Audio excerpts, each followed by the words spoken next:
Trust Board, after Jacob Mnisi declined the offer, the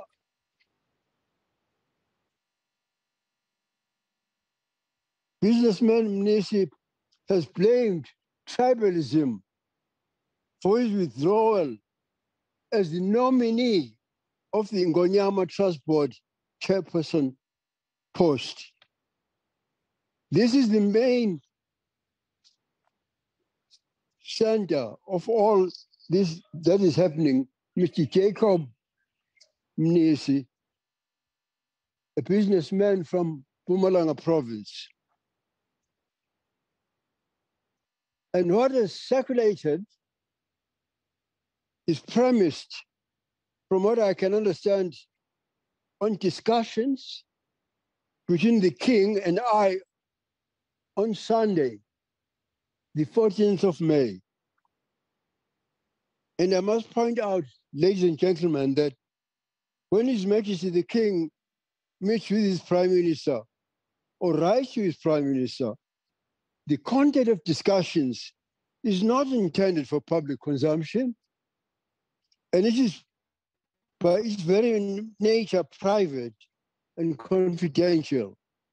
Yet, it has not stopped anyone, of course, from pretending to know what His Majesty and I discuss, or from publishing rumors claiming to be reports of our private discussions with the King. So, for the sake of setting the record straight on this rumor, I'm compelled, ladies and gentlemen, to divulge now what took place in my meeting with His Majesty on the 14th of May as it relates to the position of traditional Prime Minister. In that meeting on the 14th of May, I mentioned to His Majesty the King that I had received information that Mr. Jacob Mnisi, the businessman who was previously tipped to become the chairperson of the Ngonyama Trust Board, had suggested to the King that he should appoint His Royal Highness Prince Vanana of the Gwamenya Royal House as his traditional Prime Minister. I said, ladies and gentlemen, in the presence of His Royal Highness Prince Vanana himself, His Majesty's legal advisor was present as well as other people, including some members of the royal family at this meeting, and two former members of the Ngonyama Trust Board who are lawyers themselves, and also in the presence of a businessman by the name of Muzi Ntombela. When I mentioned this thing at this meeting, there was no reaction to what I said by His Majesty. He neither confirmed it nor denied the information. It was Prince Vanana himself who just sighed and said, "Oh," that was all. So I felt important to raise this matter with the King, specifically because it involves the man who was said to become the chairperson of the Ngonyama Trust Board, who had been appointed by the King himself. And you recall that in February, Mr. Mnisi issued the statement I've just mentioned, saying that he had declined his nomination to the position of chairing the Ngonyama Trust Board when the King offered the position to him, citing tribalism and the fact that he would not be able to do business with the trust if he were its chairperson. That would be a conflict of interest, he said in the article. He claimed that the Zulu kingdom is poor because effectively the board, lacks business skills, opting insisted for a Zulu chairperson, he said. One can understand why there are concerns over the role that Mr. Jacob Mnisi is playing on all the matters of the Zulu nation, all of them. But let me speak to the matter of the position of the traditional prime minister. There is nothing new, ladies and gentlemen, in all these attempts to drive a wedge between the king and his prime minister. I've seen these attempts many times over almost 70 years in the service of the kingdom and the king. Greed for power or money has always been at the center of it, as is the case just now. I've endured unjust attacks and hateful experiences for the greater part of my life because of this position. I hold the king's prime minister, and I've tolerated it because I'm committed to serving and protecting my king and my Zulu nation. There is no personal benefit for holding this position. There is no salary attached to it, and there never has been. Not a single cent comes my way for being a prime minister. In fact, I'm not afforded even an office staff or any resources with which to perform responsibilities as traditional prime minister of the Zulu monarch and the Zulu nation. I'm obliged to fund this myself from my own pocket. This has always been the case. It is why I rely on the voluntary services of individuals in my own office and in my party, whom I trust to assist with administration and media liaison. That's why it's the case. Some people in the media have tried to query this. I've never clung to this position. Listen, I've never clung to this position. In fact, years ago, in the presence of the royal family, I suggested to His Majesty, King Zwelitinga Peguzulu, that he should release me from it. Because I was not appointed by him, I was appointed by his father, King Cyprian Peguzulu Nyangaizizwe Solomon. King Zwelithini, however, never withdrew me as traditional prime minister to the Zulu nation, to the Zulu monarch rather, and nation, and never appointed anyone else in the position, and I served him in the nation until he passed away. I served him that for almost 50 years. I served King Zwelithini. I've accepted my responsibility, onerous as it has been, as I've said, because I know, ladies and gentlemen, listen carefully. Princess Makoko, Constance Bilile, Ngangezinye kaDinizulu, my mother, had her own boyfriend. But her father, her brother, King Solomon kaDinizulu, was very angered when one of the princesses was actually seduced by someone they regarded as a commoner. And he wanted to marry this half-sister of his to my father. So the royal family influenced Princess Magongo Belala, this other half-sister, not to accept. So King Solomon kaDinizulu then instructed her own full sister, my mother, to marry my father, who was the King Solomon prime minister, Inkosi uMathole.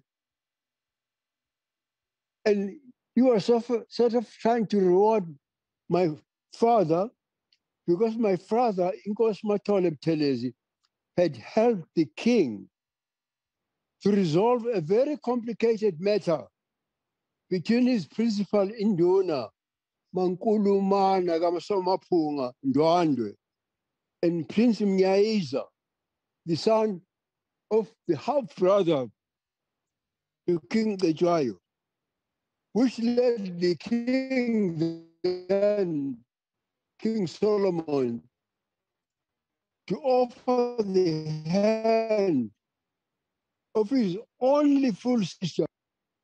Prince Mngaiza, incidentally, is the grandfather of Prince Banana. Thank you, ladies and gentlemen.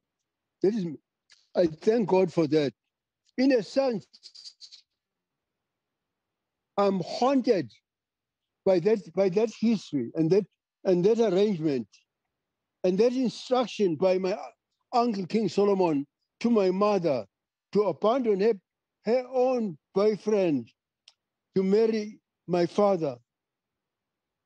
It is the reason, ladies and gentlemen, why I've tolerated all the tribulations, the kingdom in this position. I must also point out that the position of traditional prime minister to the Zulu monarch nation is not recognized in our constitution because the ruling party, the African National Congress, did not want it there. The whole issue of the recognition of the Zulu monarchy was a difficult one during constitutional negotiations. It's a pity that all of you are young. Most of you are young. You know about these negotiations for a new South Africa, a democratic South Africa. The whole issue of the recognition of the Zulu monarchy was a difficult one during constitutional negotiations. For I was the only one in the negotiations who was advocating for the recognition of our king and of our kingdom, and the only one who was actually fighting for Amakhosi, the traditional leaders. And that is why even now, Amakhosi have no role at all in hello, hello. Hello, Your Excellency. Can you hear me? Yes, you can continue. But please turn the video towards the left. Prince Zuzi. But a little bit, there we go. Thank you. Thank you. I can't hear. Continue. What is you can continue. You can continue. Okay. Let me continue. It is only because of my insistence. Everyone knows that the older people know that the king himself is recognized in the constitution. On the 19th of April, 1994, I insisted that Mr. de Klerk, the president, must actually make sure that the position, the recognition of the Zulu monarchy is enshrined in the constitution. He was very reluctant. President F.W. de Klerk, actually, I forced him to reconvene parliament for one day just to include the recognition of the Zulu monarchy in the constitution at my insistence. I was told that everything relating to the position of the king would be dealt with in the constitution for KwaZulu-Natal when it was drafted later. When we tabled that draft in the legislature, that constitution, it was accepted by all parties, including the ANC. That constitution, indeed, it covered everything relating to the position of the king and the role of the traditional prime minister. However, at the 11th hour, when the Constitutional Court was set to certify the Constitution of KwaZulu-Natal, His Excellency, he was then just a member of the legislature, Mr. Jacob Zuma, who was the chairperson of the ANC in KwaZulu-Natal, he went behind our backs and prevented the Constitutional Court from certifying the Constitution. That had all that. Thus, the ANC stopped any recognition of this position in law. There had also been an agreement during negotiations that there would be international mediation to resolve rather the issue of the recognition of our king and the autonomy of our kingdom, limited autonomy. I think just like as we can see in Uganda, where you have got the recognition of the Buganda monarchy and the Toro monarchy. The then president of the country, Mr. F.W. de Klerk, Mr. Nelson Mandela, our former president, he was not president then, and I agreed at this private meeting, at this Kukuza summit in the bush on the international mediation. However, international mediation was then torpedoed by the two spokesmen of the ANC. One of them is His Excellency Cyril Ramaphosa, who was the spokesman of the ANC, and the other was the spokesman of the National Party, Mr. Rolf Meyer, because prior to that, the National Party and the ANC went into a bush parade. They went into the bush where they said during negotiation, they agreed between themselves that any consensus between the ANC and the National Party would be sufficient consensus. And the spokesman for that was Mr. Ramaphosa and Mr. Meyer, that it should not be done because it would mean the rewriting of the Constitution. So they torpedoed that.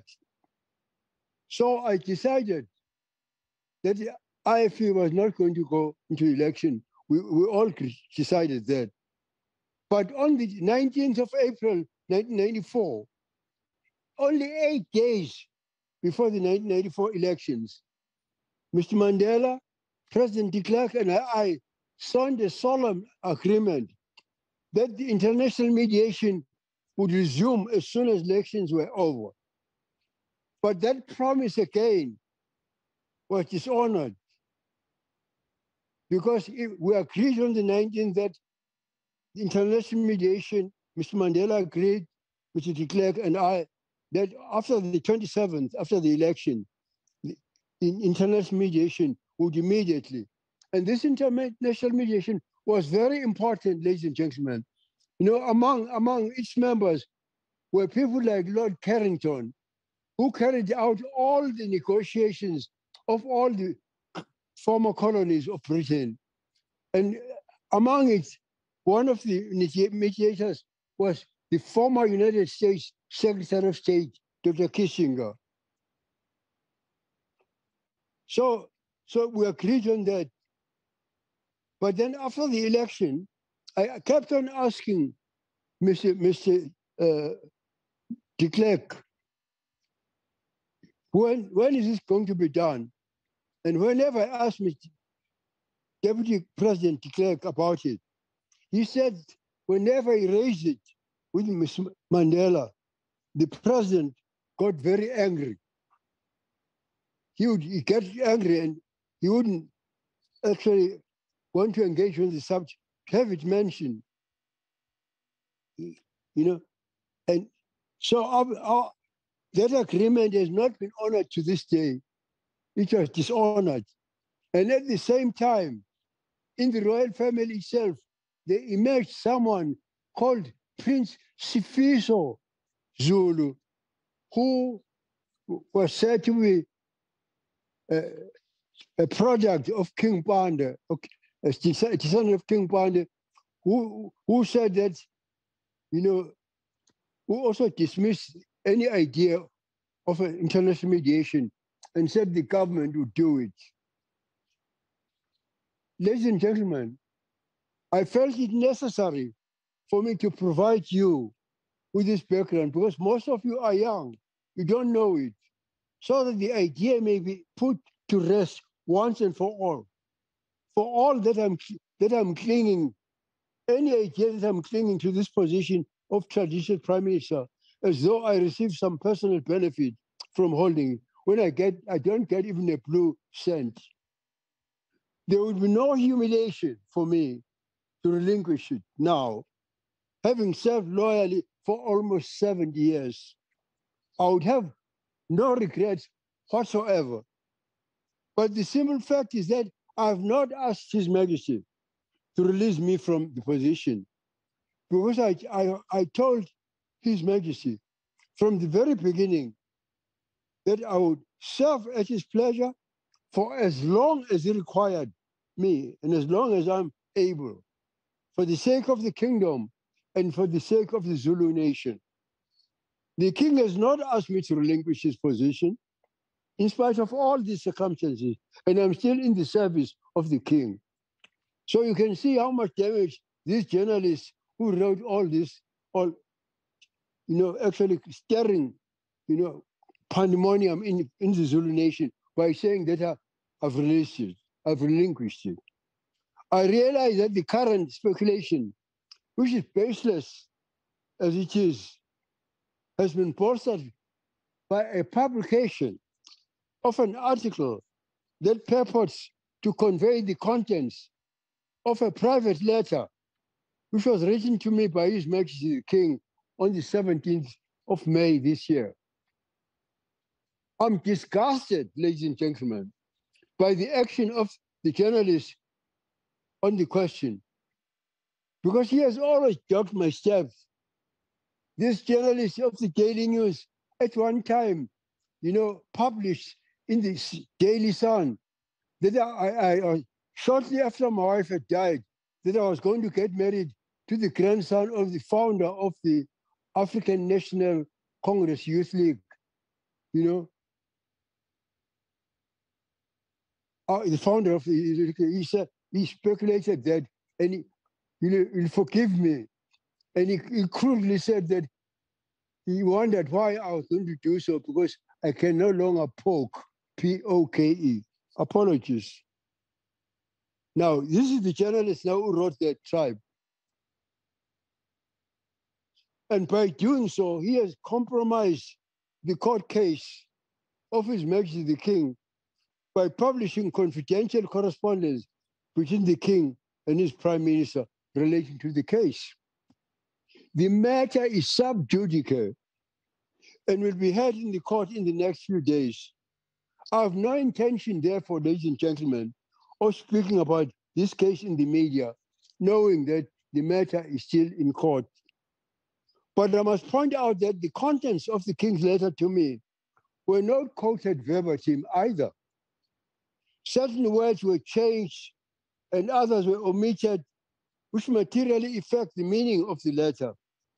Moreover, despite claims by the journalist no mention is made in the letter of my ever having expressed a preference or having demanded that the King must appoint the Honorable Mr. Jerome Ngwenya, the former judge who was the chairman of the Ngonyama board. That remains the King's preference. I did that. I'm the author and the creator of Ngonyama Trust, of the Ngonyama land. I'm the author, and it is I who made the King the sole custodian. It was done by me. That should be remain always as the King's prerogative. Beyond that, advising the chairperson of the board, the chairperson of the board should have legal expertise. As the former members have also advised, I have not told the King or tried to dictate to the King ever who he should appoint. I've never done so. These matters related to the Ngonyama transport will be fully aired in my meeting with the Makosi on Friday, the 26th of May in Mbangeni. I shall therefore not discuss them any further here, but I'll reveal them to the Amakosi, who are stakeholders of Ngonyama land. For that reason, and because the mayors also work on the Ngonyama land, I've asked them to be present. Everyone will be accredited. I don't I will not entertain any gate crashers, but the media have allowed. Regarding that meeting, however, I wish to wish to provide you with an update. As you are aware, ladies and gentlemen, I extended an invitation to Amakos of the Zulu Kingdom to attend that meeting on Friday, in which I, as the founder of the Ngonyama Trust and as the traditional prime minister to the Zulu monarch and nation, will brief Amakosi on recent developments regarding the Ngonyama Trust Board.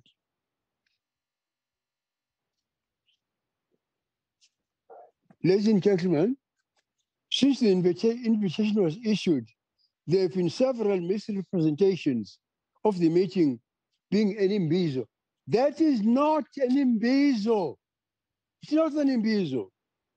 I wish to make it clear that I have not called an imbizo of the Zulu nation, but only a meeting of Amakosi as the stakeholders of the Ngonyama Trust land, in their capacity only. They only. The meeting is thus not open to everyone, and the venue cannot accommodate everyone. It's only enough for Amakosi. I've, however, taken the decision to invite mayors of municipalities which administer governance within the trust land. And this is clearly important for them to have a clear understanding of the situation. To ensure that those attending are invited, I request that all Amakosi and all the mayors must register and be accredited in advance. They must receive accreditation. I won't allow any gate crashers. Very sensitive matters will be discussed, and the collective wisdom of Amakosi will be sought by myself. On that note, I would like to advise members of the media in advance that while you are welcome, because I know that the fourth estate in any democratic country is actually a feature of any democratic country. So you are welcome to join us, in spite of the fact that this is a very sensitive discussion. Only during my briefing, I will allow you to be present, just with Amakosi to require. But afterwards, I please with you now, I announce that we and Amakosi will require privacy for our discussions on the matter I raise. I will ask you just to be patient and wait outside somewhere. And then we'll reopen the meeting again for the media when decisions are announced. Please, I'm pleading with this. I'm pleading to you, ladies and gentlemen, don't be annoyed with us. I've tried as a Democrat to comply with the fact that you as the fourth estate must be there. You must not be excluded in these things so that the nation must know what is going on. And you are welcome where I can. But where I say this is off record, I'll ask you not to when I make my briefing, where I've asked you, I've taken the risk to ask you to be present. Moreover, due to the sensitive nature of matters, I've said that upfront, there should be an upfront agreement with all the media present that whatever I state as a matter of record be strictly treated as such. That is actually accepted. In fact, while the public interest and the right to information are respected and upheld, it's necessary for the security of individuals to be protected as an overriding priority, ladies and gentlemen. I'm not bullying anybody, but I say we should have this agreement. I've never, in my whole life, in fact, I've been awarded, accolade like the newsmaker of the year, by South African journalists of South Africa. When I served this country, I've been accredited by the Pretoria, what do you call this because I've always, what you call, respected the fourth estate. The media are therefore also kindly requested to register, as I say, for accreditation in advance, so that the registration should be complete before 10 o'clock. Give an indication that you accept the conditions we have of necessity. Ladies and gentlemen, I thank you very, very much. Thanks very much for your time. And I noticed in the Ilanga this morning that some people have stated that I've transgressed by holding this meeting, which is utter nonsense, because I have every right to call the meeting of Amakos.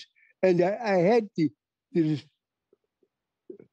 courtesy to write a letter in the king. I mentioned this to the king, in fact, verbal, and in writing I wrote him.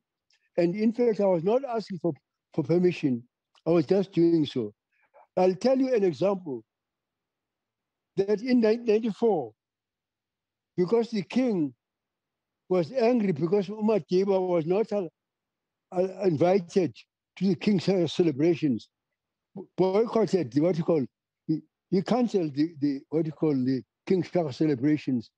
And I called it, and the Zulus came in their thousands, And there have been many meetings before, during the almost 7 years, where I've called meeting of Amakosi. Even as an elder of this nation, I have every right, even if I was not the king's prime minister, as an elder of the nation and as a colleague of Amakosi, I have every right to call Amakosi. So it's also Polgadesh to say that, I should have got a permission. I didn't get the permission of the king.